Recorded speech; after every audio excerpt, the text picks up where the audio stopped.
Welcome back, Dory fans. This is the second book of the series, Dory, Phantasmagory, The Real True Friend, by Abby Hanlon. If you remember, in the first book, we met crazy, silly Dory.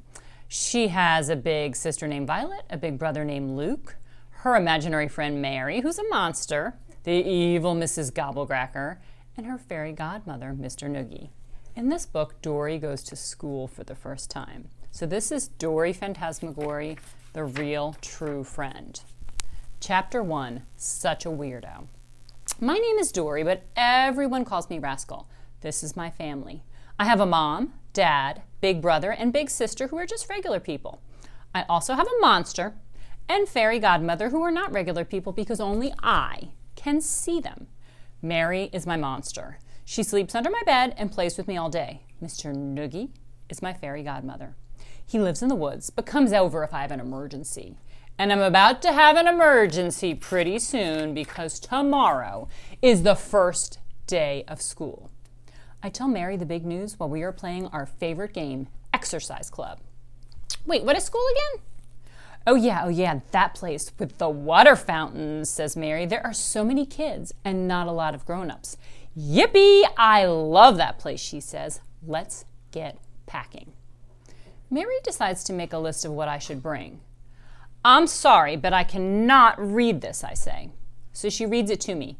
Please bring to school tomorrow your dad's dirty laundry, extra salami, and lemon juice. What a weird list, I say. Are you sure you remember what school is? Uh-huh, super sure, she says. All right, I say. I'm trusting you. First, we collect as much of my dad's dirty laundry as we can. Are you done with that undershirt you're wearing? Do-da. Then I stuff the laundry in my backpack. It makes me look like a big kid with a backpack full of homework. So that's what it's for. Second, we sneak down to the kitchen. Luckily, no one is there. I grab a handful of salami and put it in my lunchbox. It's true, my mom never packs me enough salami. Third, we look for lemon juice. Okay, let's figure out what this is for, I tell Mary. I'm going to take a tiny squeeze and you tell me what happens. Wow, yeah! So I ask. Your muscles are huge, says Mary. What else, I say. And your bones are lit up like light bulbs. What else? And you have magic eyebrows, says Mary. I don't know what that means, but I like it. Let's pack it, I say. Just then my brother and sister come in the kitchen. What are you doing? Asks my sister Violet. Nothing, I say, while Mary quickly sneaks the bottle of lemon juice into my lunchbox. You know, Rascal, you're going to have to get dressed for school. You can't wear that dirty old nightgown every day anymore, says Violet. And you can't talk to yourself in school, says my brother Luke. And do not move the furniture around in the classroom to build a fort like you did last year, says Violet. You know, Rascal, you can't, and you can't, and you don't. Just try not to imagine things, says Luke. That's all you have to remember, Rascal. Right, says Violet, pointing her finger. No matter what, do not use your imagination. Like telling people that monsters live in our house, says Luke. Or talking about Mrs. Gobblecracker, says Violet. Mrs. who? I'm done with her, I say, which is a huge lie, because Mrs. Gobblecracker is my favorite game. Mrs. Gobblecracker is a robber, and she is 507 years old, and she has very sharp teeth, and she wanted to steal me away from my family and lock me in her cave forever, but I was too tricky.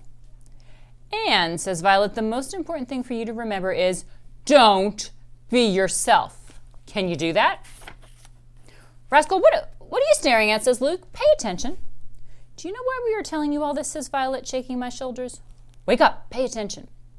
Because if you act like such a weirdo, nobody will want to be friends with you. Violet's words are like giant rocks that fall from the sky and hit me on my head one by one and make the monsters disappear. What, I say? Violet says slowly, because you won't have any friends. I don't care, I say, but I imagine myself all alone at recess. If you want friends, says Violet, you should listen to me. You should plan your outfit for the first day of school. I'm busy already, I say, walking backward out of the kitchen. Then I turn around and run upstairs to my room and shut the door. As fast as I can, I take out all my clothes out of my drawers, every single one of them, and put them in a big, huge pile so that I can plan my outfit for tomorrow. I search for all my best clothes to wear on the first day of school. These plaid pants, this polka dot shirt, this rainbow top on top, striped socks, Santa hat. No, yes, no, I can't decide. Definitely wear the hat, says Mary. That's what I thought, I say. She looks amazing. But what am I going to wear to school? Asked Mary. Last year, I brought Mary to school with me every day. But now I think she better stay at home, especially when I remember last year. Last year. Mary always said she had to go to the bathroom when she didn't really have to go. She just wanted to play with the soap in the bathroom. So one day the teacher said no, she couldn't go. But guess what? She really did have to go. So do you know what happened? All over the floor. Also, it turned out that Mary was hiding salami in her desk. What on earth is that smell? Oh yeah, and one day she took her shoes off and then she couldn't find them. Nobody ever found them. I felt so bad for her that I let her borrow my shoes. And she could never remember to raise her hand. She interrupted all the time, and her answer for everything was chicken. What word rhymes with house? Chicken. Sorry, Mary, you have to stay home, I tell her. Last year was too crazy. Mary sulks, but without me, you won't have a friend. I'm going to make a new friend, I say. A real friend. No, says Mary, bursting into tears. Please, no. That night, my brain keeps waking me up with so many questions. Who will I play with at recess? Will I be lonely without Mary? Will I miss my nightgown? Am I such a weirdo? Are we going to have a class pet? Could it be a hamster? Could we name it Flower Ball? Are we going to have opposite day? Will I wear my clothes inside out and backward for opposite day? What will my teacher look like? Good morning, boys and girls. I wake up my dad and tell him I have a stomach ache. He says, you don't really have a stomach ache. And I say, but how do you know? And he says, because the other night you told me you had a stomach ache in your ear. So I say, good night, he says. But I still can't sleep, so I call Mr. Noogie. Whoa, that was fast. I'm scared about school, I say. I don't want to go. You've got to help me. What can you do? Can you use your magic wand to make it go away? Don't worry, he says. I have a plan. I'm going to do some magic and turn your whole school into a pancake so you won't have to go. Ever. A pancake, I asked? Yes, but it's a very complicated recipe and I'm going to need some chickens and it might take a few days. All right, that's okay, I say. A pancake sounds just fine, I think. A great big giant buttery pancake instead of school would be perfect, is my last thought before I close my eyes and finally fall asleep. Stay tuned for Chapter 2, Best Friends Forever, where Dory does go to school and make a friend.